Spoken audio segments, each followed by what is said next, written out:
Hi, I'm Ken Howard, and welcome to the Gay Therapy LA podcast. Today, I want to talk about beyond crystal meth recovery, meth prevention for gay men.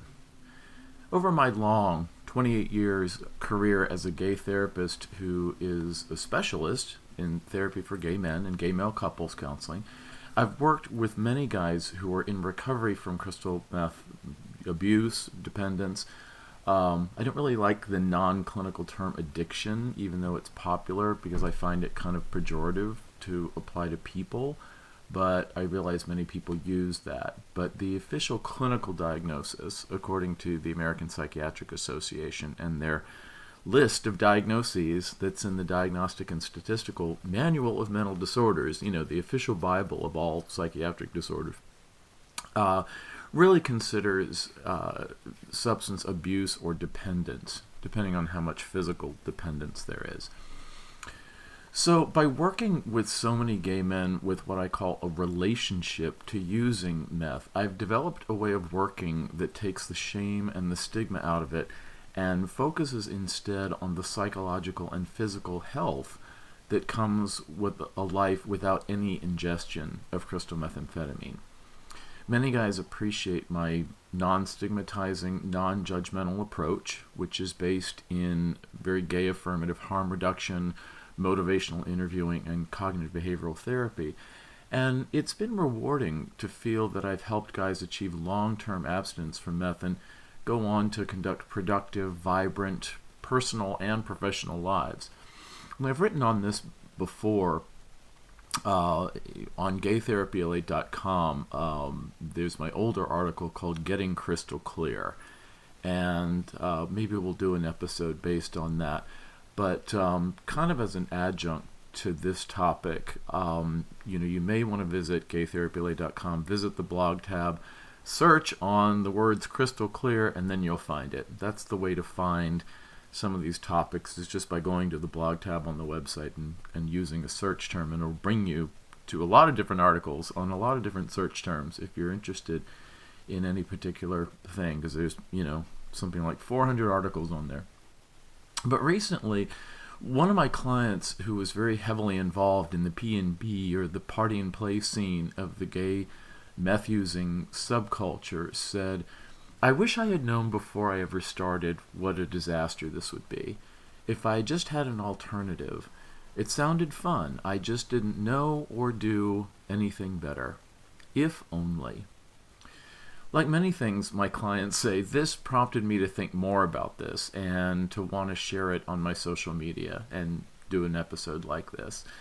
I thought to myself, there are so many of our gay community-based organizations, like in LA, where I am, like the LA LGBT Center, APLA Health, SoCal Club LA, the Men's Health Foundation, that give educational and support workshops, but none I've seen yet, maybe I missed one, have focused on gay men and meth use prevention, before the problem even has a chance to take hold and create a need for recovery. As the saying goes, an ounce of prevention is worth a pound of cure, and we certainly see this in advocacy and education about PrEP, Truvada or Descovy for HIV prevention use. So PrEP is kind of the ultimate in an ounce of prevention is worth a pound of cure, right? And like many things in life, especially in my therapy and coaching work with gay men, I say, what if? What if we had more education and support materials directed toward gay men that are designed to prevent the experimentation and quite possibly later dependence on meth? Gay men and meth use or abuse is a global phenomenon. Recently, a client who lives in LA told me about how he's been part of the chemsex scene, that's the other word for the P&P scene, in many world cities, from LA to New York, Miami, London, Paris, Berlin, Tel Aviv, or Moscow, that we're just not hearing as much about. And maybe you can comment if you know more about meth use in these other cities. So when it is such a global issue, why isn't more being done about it?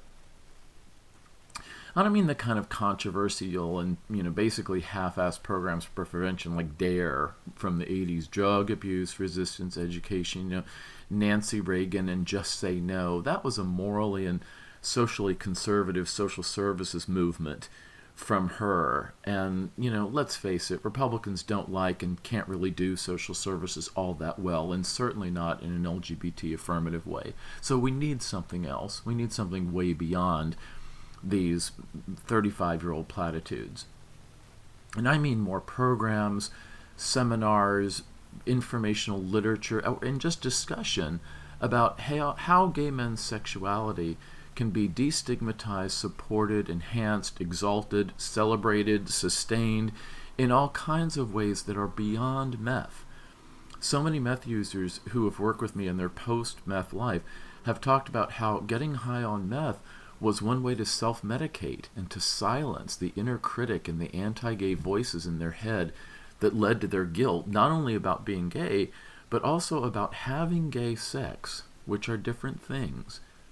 The Pope tried to do this thing, but you can be gay, but you can't have sex. That doesn't make sense. So, you are gay even before you have a sexual act, but that's really what it's like to be whatever. Heterosexual, homosexual, bisexual is, the word sexual. It's about bodily expression in a sexual and interpersonal way. And for these guys, the meth helped them to be disinhibited, finally, and to enjoy the gay bodies that nature gave them at last. But that came at a physical and mental health price that comes with meth use. So, I say to people like, the Pope, sorry, Pops, but you can't have it both ways. If you hate the sinner and hate the sin and love the sinner, you're still hating the person who is, by the way, not a sinner. You can't separate gay men from the gay sex they have or want to have. And so much of being gay and also using meth is about stigma. If you're not hated and stigmatized for being gay, you're hated and stigmatized for being a druggy mess, when the drug was supposed to drown out the anti-gay voices in the first place. Many of the guys I've worked with have serious objections to both the stated and implied religiosity of 12-step programs like Alcoholics Anonymous, AA, or Crystal Meth Anonymous, CMA, and with a certain judgmental culture of their peers, especially during and after relapse. Ooh, girl, she's back to being a newcomer again. And while not all 12-step members are judgmental queens, I hear about how too many too often are, which undermines the entire point of community-based peer support interventions. 12-step programs are peer support. They're not mental health interventions, but we can discuss more of that at another time. That is not a mental health professional program. It was based on peers in the community. And we have to remember that being involved in 12-step is not being involved in true mental health services as such. But still, meth recovery, in my very long and detailed experience and observation with clients, is a combination of psychological, medical, and social rehabilitation. And 12 steps provide a great, if perhaps imperfect, resource. But the use of gay men, particularly younger gay men, in order to self-medicate for guilt, shame, and internalized homophobia imposed from, bad parents, bad teachers, bad coaches, bullying peers, and certainly clergy of many different types, as well as anti-gay Republican politicians and, Fox News type pundits and, radio show hosts that just try to see how vile and shocking they can be. These are a real force, and meth will do the job of blotting out those voices and allowing gay men to unleash their most primal sexual selves, which is what the chemical does to our very gay, very sexual brains. Gay men who are naive to meth might be seduced, so to speak, by the lure of the promise of uninhibited, guilt-free sex, until their come down or the hangover, and the release of dopamine and other pleasure chemicals in the brain that is, by most reports, extremely intense. They've measured this, and the dopamine release from using meth is higher than nicotine, higher than sex, higher than sugar, higher than all kinds of stuff. It does kind of do its job in doing a number on the brain. It's just at what price. Gay men lured even into the most innocent experimentation with meth are like Pinocchio being lured to Pleasure Island by the rough boys instead of going to school. Before you know it, you're a total ass who's locked up in a cage, and it takes some really good fairies to help you feel like a real boy again. We don't know when a guy first experiments with meth whether he will be a casual user, and I'm not all that convinced there even is such a thing, or have severe consequences, such as dependence and major life upheaval. Some might report casual use that never becomes a problem, but I've really never heard much about this in my 28-year career as a therapist, and much longer as a gay man in the gay community of Los Angeles. Yeah, but what's the alternative? Just telling gay men who have never used meth before to not use it because it causes problems quite obviously is not enough if we look at the number of gay men on a global basis who struggle with meth. New users can become hooked and in over their heads very quickly. But for many gay men, the promise of mind-blowing sex is just too tempting not to at least try. And for some, that first try is all it takes to go down the rabbit's hole, among others. So what if we educated gay men not just on the, hey, don't do meth, but educated and encouraged them to exalt their sexuality in different ways? So there are many ideas that come to mind. Number one, educate about how crystal meth is, relatively speaking, more powerful, dependence-inducing, toxic, and negatively impactful a drug than others they might encounter, such as Molly, MDMA, ecstasy, GHB, which can be dangerous in its own right, but there's a certain folk knowledge about how to use that safely from a harm reduction perspective.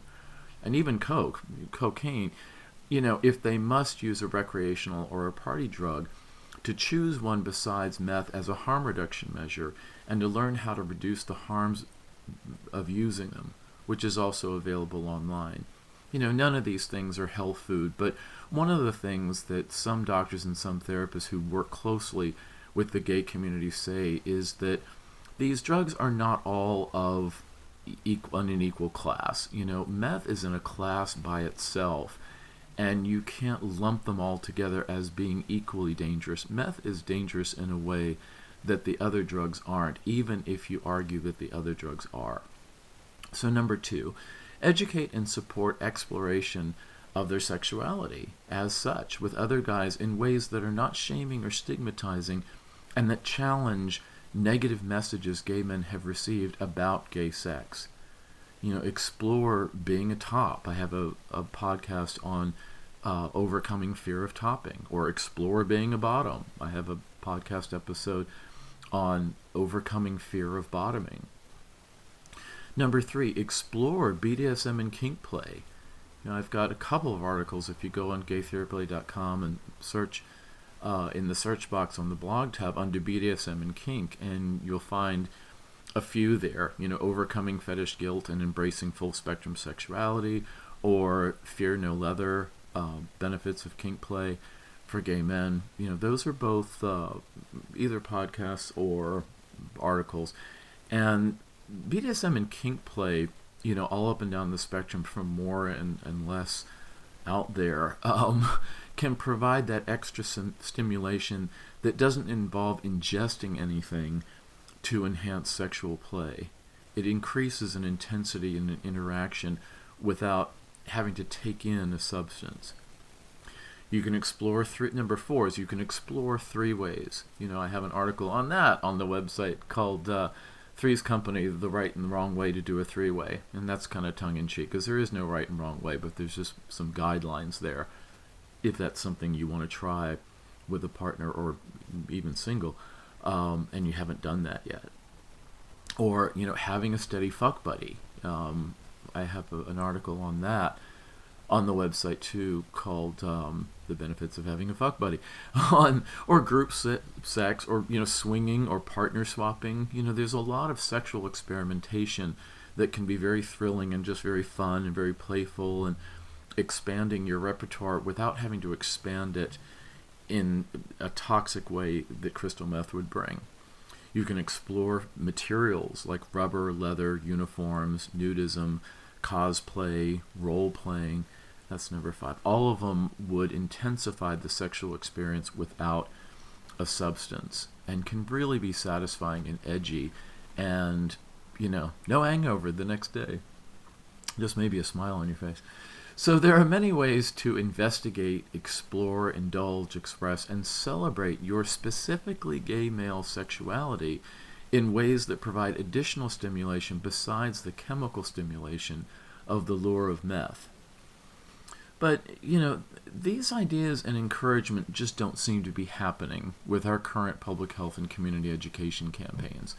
The federal government still to this day has rules and laws on the books about the no promo homo or the don't say gay, about limitations on how federal funds can be used for community public health prevention education campaigns about drug use or hepatitis or HIV that go all the way back to the late, thankfully, virulently anti-gay Senator Jesse Helms of North Carolina, who said all these things about AIDS is God's punishment and we shouldn't be spending money on those people. I mean, he was really a monster. We think we have monsters in government today, but you had people like that back in the 80s that basically said gay men with AIDS, deserve to die in the most horrible ways possible. And that was somebody who was an elected U.S. senator, and we wonder why there was so much activism then, because not only was there a lot of death, but there was also a lot of outrageous things, and we still have people saying that. Occasionally senators, but certainly preachers or people on the radio and stuff like that. But even though Senator Helms has been dead for years, it's too bad his anti-gay restrictions on federal funding of public health education materials are not. These restrictions are on the content of the materials that can be funded, which cannot encourage gay sex, yet at the same time their charge is to prevent HIV and drug abuse. This is kind of like that actually very fun board game Taboo, where you have to have someone guess a word like witch, but you can't say Halloween, broom, cauldron, or spell. It's kind of pointless. And gay men and other LGBT political activists and advocates have done a really terrible job the past 30 years of confronting the federal and state and local governments to demand, not ask, to demand that public health campaign education funding not be strangled by these puritanical, religious, bigoted gag orders. I'm not saying that expanded, robust sexual health campaigns would prevent all gay men from ever developing a serious dependence on meth, because there are so many social forces at work here, from social groups to settings to stressors, but I am saying it's worth a try. And I'm happy to help guys learn to live and have sex again without meth, but it would make my job and those of my gay male therapist colleagues a lot easier if there were just fewer guys with meth problems that needed the help in the first place. And maybe with some especially sex-positive, gay-affirmative, super sexy you go girl, don't yuck my yum harm reduction education, we can get there together. So if meth is something that's concerned you, or perhaps you've seen a partner or a friend go through this, but certainly for yourself, I'm here to help. I've helped a lot of guys get off and stay off meth, and lots of different things can work, but I think it really starts with support. I think outpatient therapy helps the best, or coaching if you're in another state. I think 12-step can help. I think having a partner or a relationship can. I even think having a supportive parent can. But it takes a lot of work, and it takes a lot of work over time, including almost inevitable relapses. And there's an entire system of support that can help a guy who's gotten in over his head with meth kind of dig his way out.